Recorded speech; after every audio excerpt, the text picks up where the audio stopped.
Hello people, how's it going? So before we show you anything else, I wanted to show you this coming soon sign that Paul made. Paul has a printer that he found in the trash that he got for free, and he did about 20 or 30 minutes worth of work on it, and now it works perfectly, and you can print on large format paper like this. So he made a nice little sign for the new place. Sorry if that flash is not really illuminating everything very nicely, but I like that sign. It has the phone number, website, QR code, all that stuff. So this is the wall here. I honestly wasn't thinking of putting a window here. It really wasn't my idea. But somebody left all of this stuff in the basement. Lucite L cast acrylic sheet, which is pretty nice stuff. Let's see. Also, Paul had the idea as well. We're thinking of replacing these just 1916 stairs over here with something less crap. Yeah, somebody left all this in the basement, so he figured, I know this is stupid, but it's, if you have a bunch of garlic in front of you, everything looks like it could use a little bit of garlic put on it. And if you have a basement that's filled with a bunch of these high-end glass sheets, why not? This thing obviously has to get moved back, we discussed it. But I'm also thinking, if we're going to be doing this now anyway, this kind of... I am kind of wondering about just dumping these stairs. I don't like them. I don't like the stairs where I am right now for the basement. They're not as bad as this. The stairs where I am right now for the basement, I've actually fell through them, and one of my employees is also, at one point a long time ago, fell through them. So they're shit. But this is like one step above it. That's a mouse trap over there. We had another mouse trap over there. We put the mouse traps where most of the mouse droppings were. And none of the mice have showed up. I guess the chocolate peanut butter we put on it is not to their liking. But yeah, that's the window.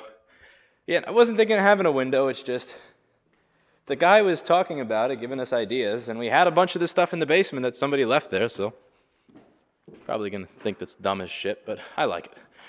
Now, I was kind of thinking of having the wall back. More back than this.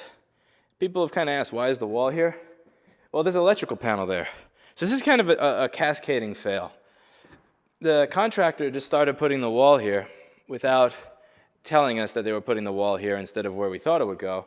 And the architectural drawings that we gave the contractor actually had the wall going right into the electrical panel. Like this, just right into it. It's just great.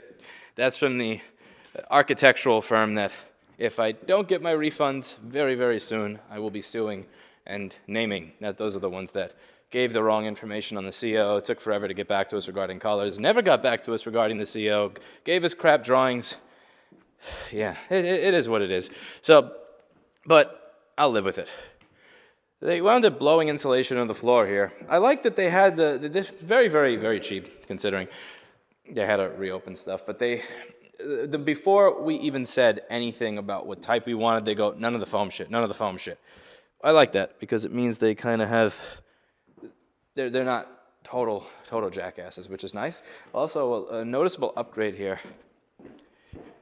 I don't know if they decided to start, caring about their health more, less Pepsi, or if this is just they hired somebody else to do the blowing the insulation into the floor thing. But I see vitamin water here. Now again, it's not the best. It's still got a lot of fake coloring in it and all that stuff, but it's better than Pepsi. I'll give them that.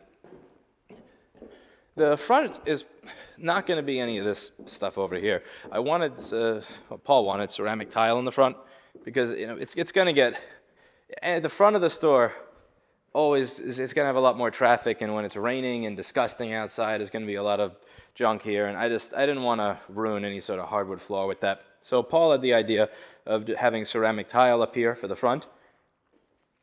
And also the front, while it's not level, it's definitely not level, is not nearly as bad as back there. Like back there, you could walk, 5 steps, and you're 5 inches down from where you were before. Whereas here, it's just, So this was going to be just that epoxy stuff, and then the ceramic tile stuff on top. And there's going to be a counter that goes here. I'd like to have a counter that's going to get moved. The plumber is going to be coming to move this soon. I contacted the company that managed the building, and they said, oh yeah, they told us you didn't want this moved. And I said, what? I haven't heard from that guy since he ghosted me on giving me a price to do the floor. Because he gave me a price to do the floor, and I said, oh, that's great, cool, so when can you start? I'd like to pay you. And I just never heard from him again. That's what I get for complimenting the Super Sue soon. But this is going to get moved out the way. So there's going to be a counter going here. I'd like to be able to work on at least 6 people's things at a time. So, 1, 2, 3, 4, 5, 6. So a couple of microscopes, a couple of multimeters, a couple of tablets just for entering customer info. Right now we can fit maybe 3 people in the front of the store, but you can only work on one person's thing at a time usually, because Kevin's on the phone, so that leaves only Hannah's desk to open something. That's pretty much one desk. I'd like to set this up so that even if you can only fit a small number more people in the store at a time, you can have, if they're not waiting. So it's not like you're waiting for one after the other, because that's what creates traffic jams. If you can work on 6 people's stuff at a time up there, that's going to be great. And they have plans to put together a really nice custom counter. Paul's going to have it all set up with all the outlets in it and all the tools that are needed and little drawers and everything to put stuff in, so that you don't get. The idea is to avoid all the traffic jams that we have in the front of our current store from not having the proper furniture and also just not having the space. So that's about it. Hope everybody here had a good holiday. I went to visit and see Paul's family for Christmas. They were nice enough to prepare Christmas dinner and invite us over. Had a good time there. I ate way too many snacks though. It was good to meet Paul's parents, to see the people responsible for creating the PM Sleep S4L destroyer himself, and that's about it. So thank you for watching, and I will see you all in the next video.